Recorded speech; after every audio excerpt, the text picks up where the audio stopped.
বিএনপির স্থায়ী কমিটির সদস্য মির্জা আব্বাস রাজধানীর এভারকেয়ার হাসপাতালে চিকিৎসাধীন অবস্থায় রয়েছেন। বুধবার রাতে হঠাৎই অসুস্থ হয়ে পড়লে তাকে দ্রুত হাসপাতালে ভর্তি করা হয়। পরিবারের সদস্যরা জানিয়েছেন, ইফতারের সময় হঠাৎই তিনি জ্ঞান হারিয়ে ফেলেন। পরে অবস্থার উন্নতি না হওয়ায় তাকে হাসপাতালে নেওয়া হয়।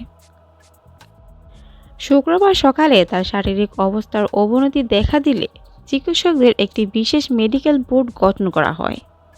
সিটি স্ক্যান রিপোর্টের সমস্যার লক্ষণ দেখা যাওয়ার পর জরুরি ভিত্তিতে তার মস্তিষ্কে অস্ত্রোপচার করার সিদ্ধান্ত নেওয়া হয়।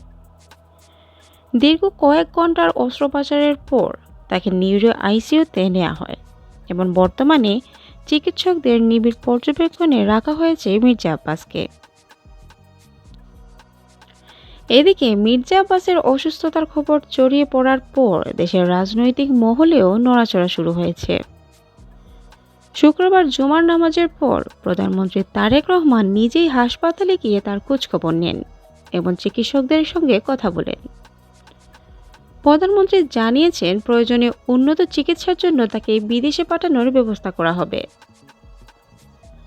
জানা গিয়েছে, উন্নত চিকিৎসার জন্য তাকে সিঙ্গাপুরে নেওয়ার প্রস্তুতি নেওয়া হয়েছে।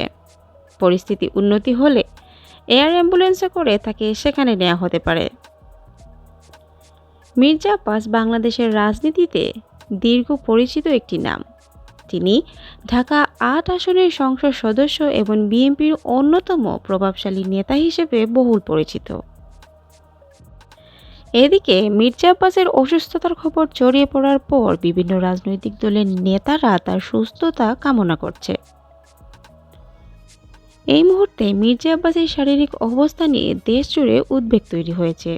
চিকিৎসকরা বলছে, আগামী কয়েকদিনই খুবই গুরুত্বপূর্ণ। আমরা আশা করছি তিনি দ্রুত সুস্থ হয়ে আবারও সক্রিয় অবস্থায় রাজনীতিতে ফিরে আসবেন। ভিডিওটি ভালো লাগলে লাইক দিন, চ্যানেলটি সাবস্ক্রাইব করুন এবং অবশ্যই বেল আইকনটি চাপতে ভুলবেন না। ধন্যবাদ।